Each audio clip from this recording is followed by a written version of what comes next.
Hi, welcome to Naveen Prathyekar channel. అదే ఇది వరకు డ్రాగన్ ఫ్రూట్ గురించి చేశాను కదా ఒక వీడియో. అప్పటికి ఆ మొక్కలు నాటలేదు. ఇప్పుడు మొక్కలు నాటడం జరిగింది. ఈ యొక్క మొక్కలు నాటి తర్వాత డ్రిప్ సిస్టమ్ ఏర్పాటు చేయడం జరిగింది మొక్కకు. అంటే ఒక బోజకు వచ్చేసి ఇరువైపులా మొక్కలు నాటినాం అనమాట. మొక్కలు నాటి డ్రిప్ ద్వారా వాటర్ ఇచ్చేస్తున్నాం. వీటికి ఎరువు కూడా పోపిస్తున్నాం అనమాట. పశువుల ఎరువు ఇది. ఈ విధంగా ఎరువు పోపిస్తున్నాము. ఇప్పుడు నాటి మేము దాదాపుగా ఒక 10 రోజులు అయ్యింది. ఇట్లా అంతా కలుపు కూడా ఉండింది. అది ఈ కలుపు కూడా తీయించి పుల్లలం మిల్చి కలుపు తీపిచ్చి ఎరువు పోపిస్తున్నాం అనమాట. ఇంకా డ్రిప్ ద్వారా వాటర్ అనేది వస్తూనే ఉంటుంది. మనకు ఎంత నీరు అవసరం అవుతుందో అంత నీరు, అంటే మొక్క బాగా ఇగురు వేసేంత వరకు నీరు పెట్టేస్తాం.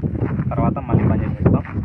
ఈ విధంగా అయితే నాటడం జరిగింది. తర్వాత ఈ సంవత్సరంన్నర కల్లా ఇవి పళ్ళు కాయడం కూడా జరుగుతుంది. ఈ యొక్క ఫ్రూట్ అనేది రేటు కానీ, దీంట్లో ఉన్నటువంటి విటమిన్స్ డయాబెటీస్ పేషెంట్స్కి కానీ ఆరోగ్యానికి చాలా మంచిది. అందుకోసమని ఈ యొక్క తోట నాటడం జరిగింది. చాలామంది ఆరోగ్యాన్ని దృష్టిలో పెట్టుకొని ఈ విధంగా మేము తోట నాటి పంటను సప్లై చేయాలని ఒక మంచి ఆలోచనతో అయితే ఈ తోటను నాటాము. చూడండి, ఇప్పటికైతే ప్రస్తుతానికి చిన్న మొక్క నాటి 10 రోజులు అయిందంటే ఇంకా ఇగురు కూడా వేయలేదు. ఇగురు వేసిన తర్వాత మళ్ళీ ఒక వీడియో చేసి మీకు ఈ యొక్క తోట పళ్ళు కాసేంత వరకు నేను డ్రాగన్ ఫ్రూట్ మీద వీడియోలు అయితే చేస్తుంటాను. ఈ వీడియోని షేర్ చేయండి, లైక్ చేయండి.